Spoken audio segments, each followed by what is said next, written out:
Come on, Roach. Brave kid, Guillaume. Parmarin oversaw his upbringing. Guillaume is his kin.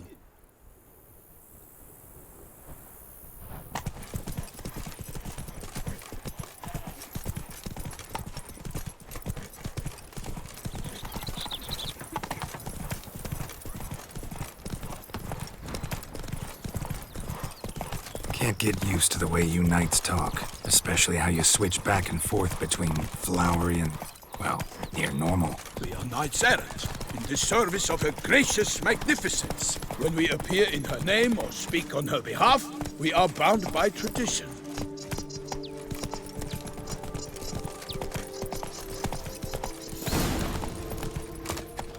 No one here. They must have removed the body already. Let's look around. Make sure they didn't miss anything.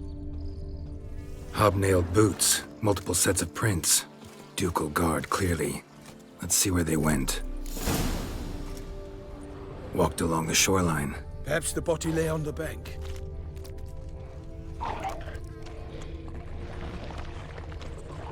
Anything taken by the current ends up in these shallows. Yes, the stench is fierce. Got guests. Careful. Honor! Perish, Honor's boots! Drawn here by the smell of blood. Let's keep looking. Notice anything interesting?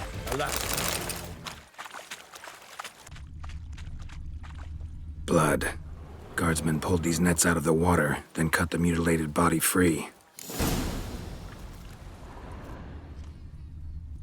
Gonna dive in, make sure they didn't miss anything.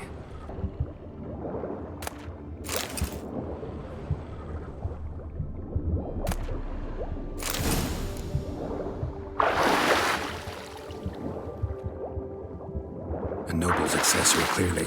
Be nice to know where they took the corpse.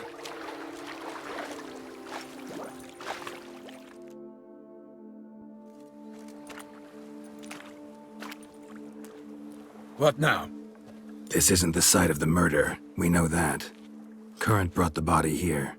Corpse got caught in the nets. Guardsmen pulled it out, put it in a boat and took it somewhere. Need to find out where. I'd like to look at the corpse before it starts to decompose. The inn. Its patrons must have seen the guardsmen, which direction they took. We should ask there.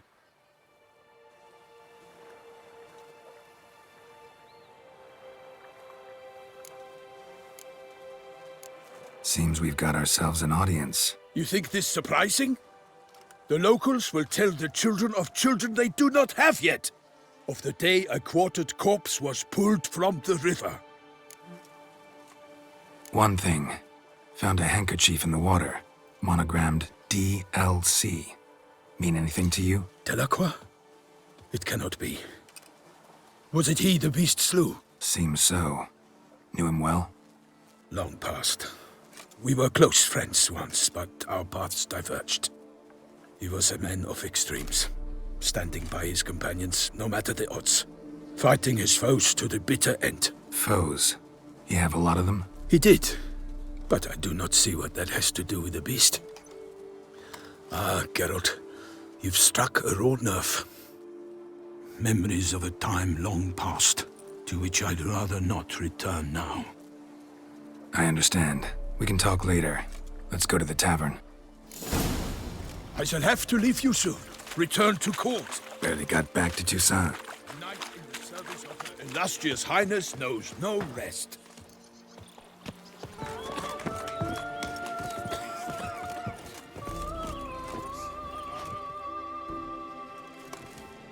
By my troth, could that be the musty scent of fresh pâté? Naught else, Sir de Peyrac Peyren. I see time has not dulled your senses. We would be honored if you would join us. Your companion as well. But why do I not detect even a whiff of crayfish chowder? No soup today, on account of there being no crayfish. I reckon you've not heard, but all I caught was a corpse. I awoke at the crack of dawn, as I do each day. But when I looked up, I beheld a blood-red sky. This corpse is precisely why we're here.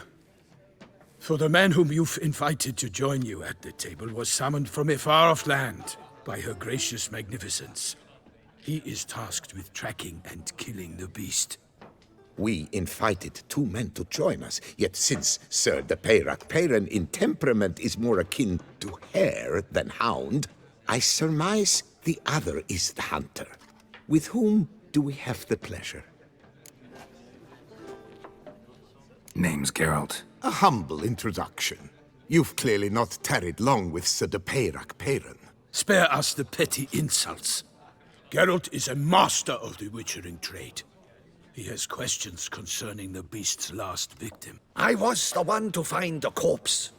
The sun had just risen when I awoke, sat straight up in my bed, looked out the window, and beheld a sky red as blood.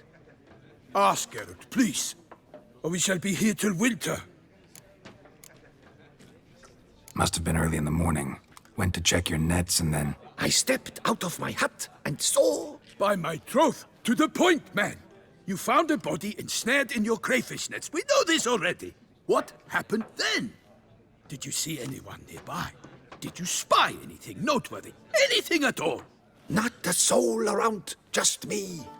As for noteworthy... well... What did you see? But be warned, if I hear the sky was red again... I saw a head bobbing, eyes bulging, the tongue blue and popped out. Next to it, a hand rocking upon the water. Get a good look at the body parts? They gave me such a fright. I bolted to town fast as my legs would take me, then returned with guardsmen who told me to keep out of their way. They had a hard haul. The parts were so tangled up in my nets, they were forced to cut them. Need to examine the body. Know where they took it? They ferried it across, then loaded it on a cart and hauled it to a cellar at Corvo Bianco to keep it cool, see? What? Why, Corvo Bianco is Baron Russell's estate. When he learns they've turned his cellar into a morgue, he'll set his hounds on them. While you were gallivanting about the north, his vineyard was auctioned off. Who was that? Woman who just left. Didn't see her before. Didn't notice her walk in either. Doubtless Linnis, the innkeep's daughter. But hold, Geralt, because this is an outrage. Russell's vineyard was auctioned off?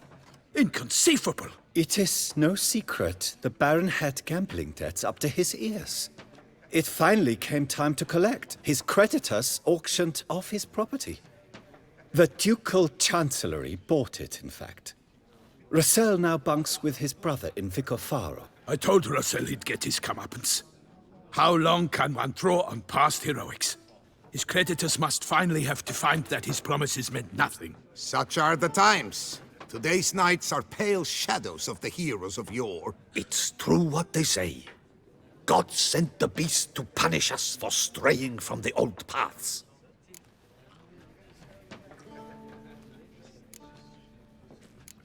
So folk think the beast's divine punishment.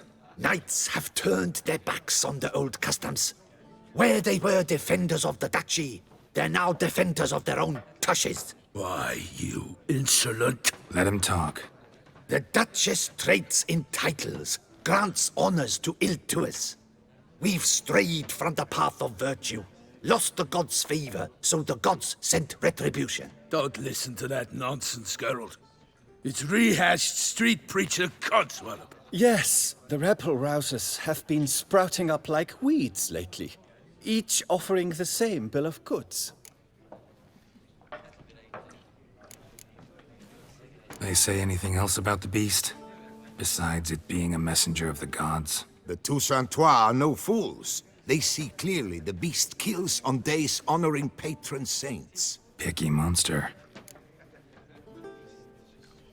Thanks for the hospitality. Time I examined the corpse. Corvo Bianco lies a short way from here, near the tourney grounds. Just follow the road and you'll arrive. Not coming with? Oh yeah, duty of some sort calls. Some sort? Ha! Her Grace bestowed a great honor on me, even before we departed for Velen. I'm to play the hare during this year's game in the palace gardens.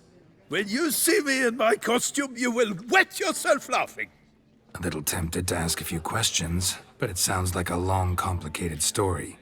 One involving lengthy digressions into local history and tradition. So, see you later, Milton, and good luck.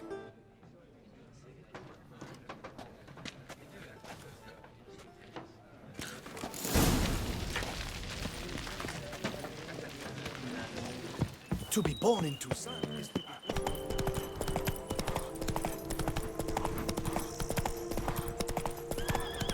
Sounds like a fight. Have to hurry.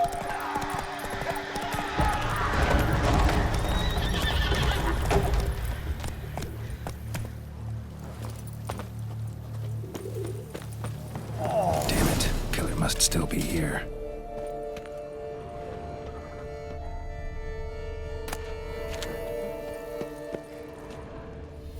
Busted ribs, blood from the ears. Took a solid hit. Throat torn open by man-like jaws. Man-like, except for long fangs. Massacred by a vampire. Not an Ekimara, though, or a Fletter. Bruxa, gotta be.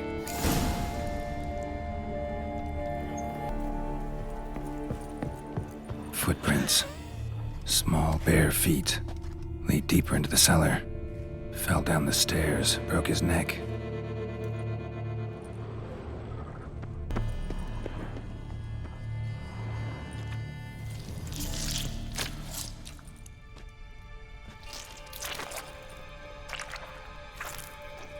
You. Saw you at the inn. I know what you are. Don't know why you killed these people, though. Clearly wasn't for their blood.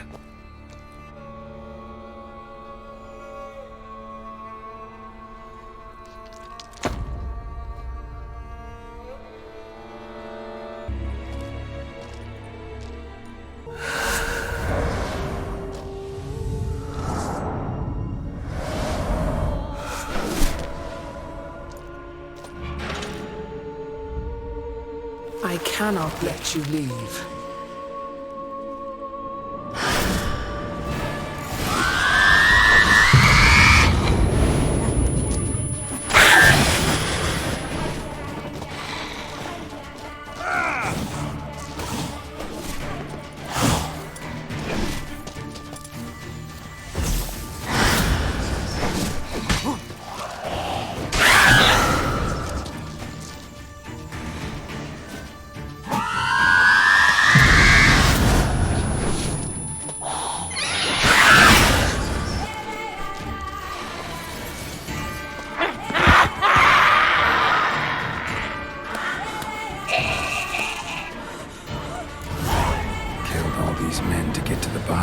What was she doing at the table, though?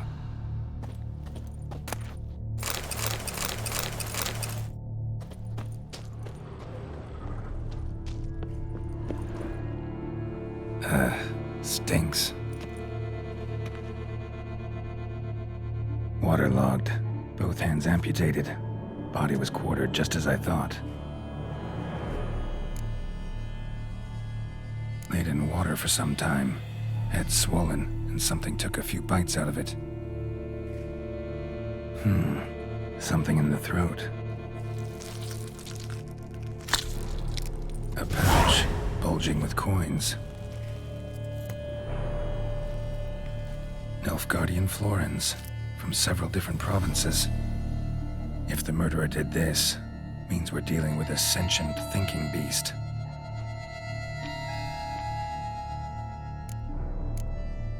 Body was chopped up after death. Blows struck with great force, but bones sliced through, not crushed. Creature that killed him had long claws, sharp as a witcher's blade. First sank its claws into the victim's heart. No Bruxa did this. Third hand. A spare? Except it's clearly not the victim's. Guardsmen must have not noticed it as they picked everything up. How's this possible? Still warm. Blood still flowing? Several monster species can regenerate. Never heard of that happening to their severed limbs, though. Or of their limbs seeming completely alive after so much time. Examine the tissue more closely later. Might learn something. So, murderer was clearly a monster, but not a Bruxa. But then why'd the Bruxa come here for the severed hand? And who does the hand belong to? Why the hell's it still warm?